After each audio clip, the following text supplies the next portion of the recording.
Rebecca Delaney was not the kind of person anyone would call extraordinary. She lived alone in a cramped one-bedroom apartment on the outskirts of the city, a neighborhood where the skyline gave way to aging brick buildings and narrow, cracked sidewalks. It was quiet and unassuming, just how she liked it. Her days were spent as a copy editor at a mid-sized publishing house, meticulously sifting through manuscripts for errors while her co-workers whispered about her behind her back. "She's great at her job, but she's a little cold," one co-worker said during lunch. "She never goes out with us. She's probably just one of those independent types," another replied. They weren't entirely wrong. Rebecca was fiercely private, and though she once enjoyed socializing, the demands of her job and years of restless nights had dulled her enthusiasm for human connection.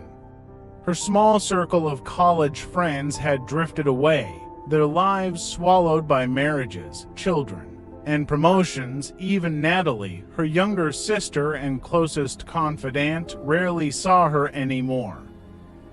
But Rebecca didn't mind. Her isolation gave her time for the one thing that truly fascinated her: lucid dreaming.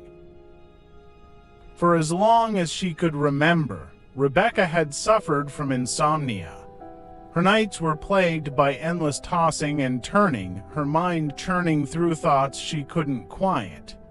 Sleep aids, meditation apps, even hypnosis, nothing worked. Then, one sleepless night, she stumbled across an article about lucid dreaming.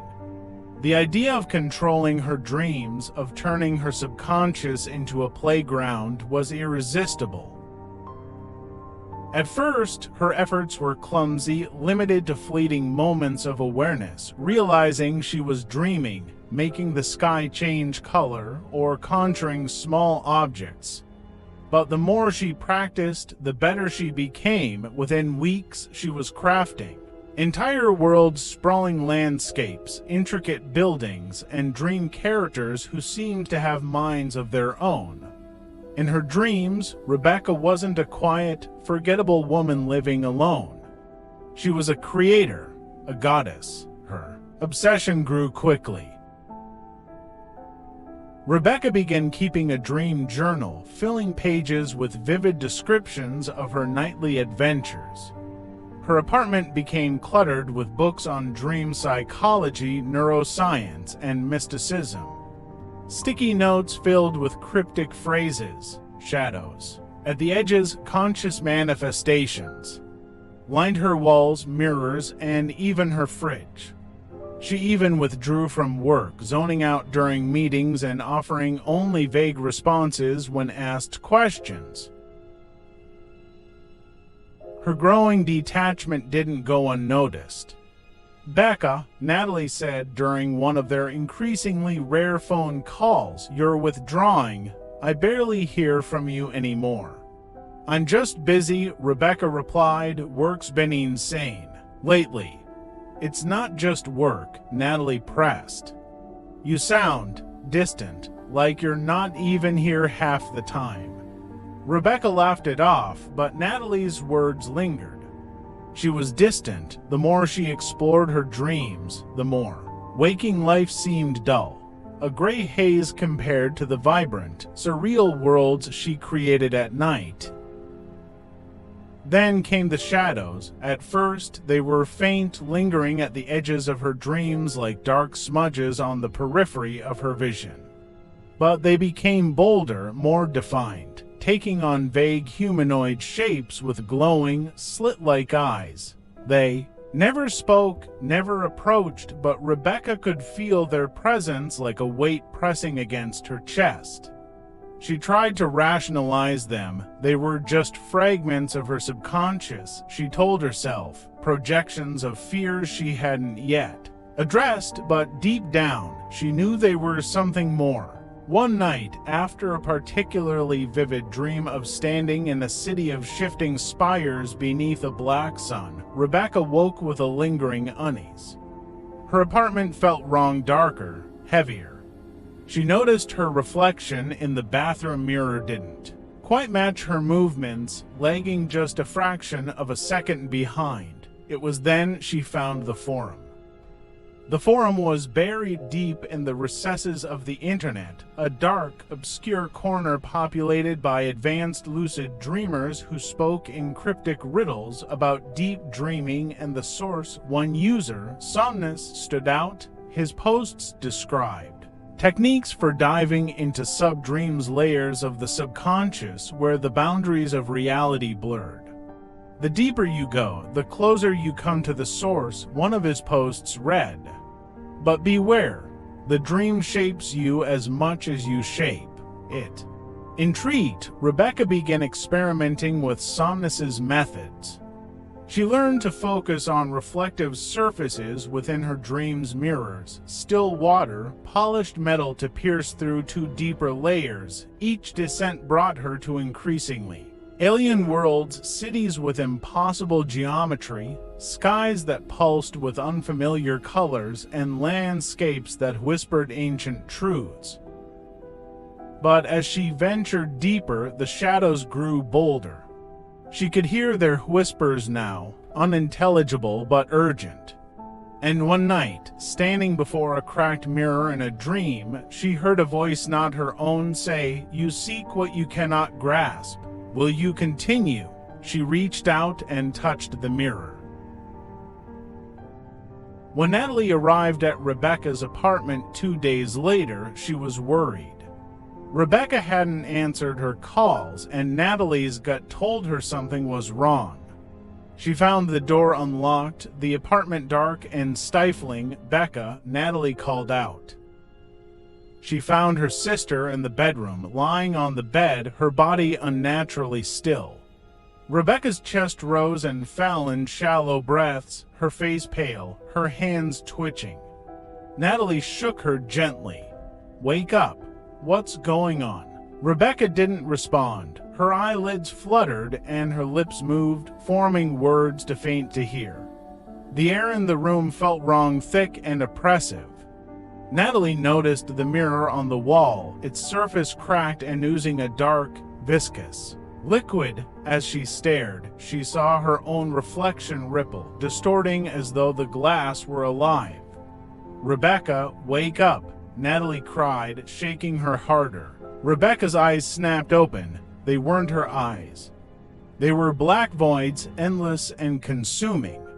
"She cannot wake," Rebecca said, her voice layered with an unnatural resonance. "She is part of the dream now." The mirror began to hum, its cracks glowing faintly. The shadows in the room shifted, pooling unnaturally in the corners. Natalie screamed as Rebecca's body began to levitate, her limbs limp, her head tilted back unnaturally. Desperate, Natalie grabbed Rebecca's arm, trying to pull her down. The moment she touched her, a jolt of energy surged through her body. Her mind flooded with images, a spiraling void, a towering entity cloaked in darkness, and cities that sang with alien voices. The mirror shattered, and Rebecca's body dropped back onto the bed, lifeless. The room fell silent. Natalie sobbed, clutching her sister's hand. But when she looked into Rebecca's face, her eyes were still black, her lips curling into a faint, unnatural smile. "The sleeper stirs," Rebecca whispered. "She does not belong." The whispers returned, louder and more insistent as the shadows closed in.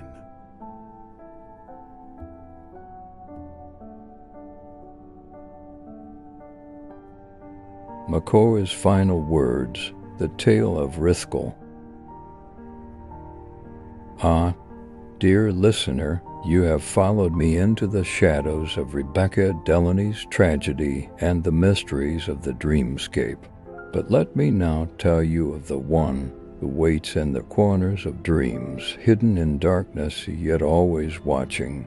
This is the story of Rith'Kal, the sleeper of shadows, and its form a thing both simple and haunting, unforgettable and eternal. Rith'Kal is not a monstrous being of towering limbs or grotesque features. No, it is far more subtle, far more terrifying in its simplicity. Imagine, if you will, a hare creature of quiet grace and agility, but shrouded in darkness so deep it blends into the shadows themselves. Its form is indistinct, shifting, almost more silhouette than substance. Its black fur seems to ripple like liquid, merging with the gloom around it, as if it is part of the void. Its eyes, however, are unforgettable, hollow, glowing orbs of faint green light pierce through the darkness, staring with a quiet intensity that feels far too knowing. Those eyes do not blink, do not falter, they are fixed upon you, burrowing into your mind, as if seeing not the surface, but the very core of who you are. The nature of Rith'Kal. Do not mistake Rith'Kal for an ordinary creature, for it is no mere animal. It is a being of pure nightmare, an ancient presence that resides in the bleeding veil, the fragile border between dreams and the unknown. In this realm, it moves like a shadow, silent and predatory, appearing at the edges of dreams where the mind begins to blur. Unlike other entities, Rith'Kal does not need to chase its prey. It waits, it watches, and when you notice it, when you see the faint outline of its form, its glowing eyes fixed on you, it is already too late. It feeds not on flesh, but on fear, on the essence of your soul, unraveling your sense of self until nothing remains but shadow. The lure of the hare. Dreamers speak of the hare as an omen. It begins as a flicker in the periphery of your vision, a shadow to dark, a movement to quick. At first you think it's nothing, just a fragment of your subconscious. But then it lingers, growing bolder with each dream. Rebecca Delaney's journals describe how it appeared to her. A black hare, she wrote, its eyes glowing like embers, watching me from the corner. At first, she ignored it, convinced it was a fragment of her imagination. But the hare persisted, appearing closer each time, its form more distinct, its gaze more piercing. And then came the night she reached out to touch the mirror, where its image reflected back at her. This act, listener, sealed her fate, for to acknowledge Rith'Kal is to invite it in, and once you let it into your dreams, it will find you in the waking world as well. The final warning, but here is the lesson, dear traveler. You cannot fight Rith'Kal. It does not run, it does not roar, it does not pursue. It waits in the stillness, in the shadows. Its presence is felt in the quiet moments when you think you are alone, in the dark corners of your mind where even light cannot reach. To dream deeply is to risk finding it. If you see a black hare in your dreams, do not approach. Do not look into its eyes. Do not let it notice you.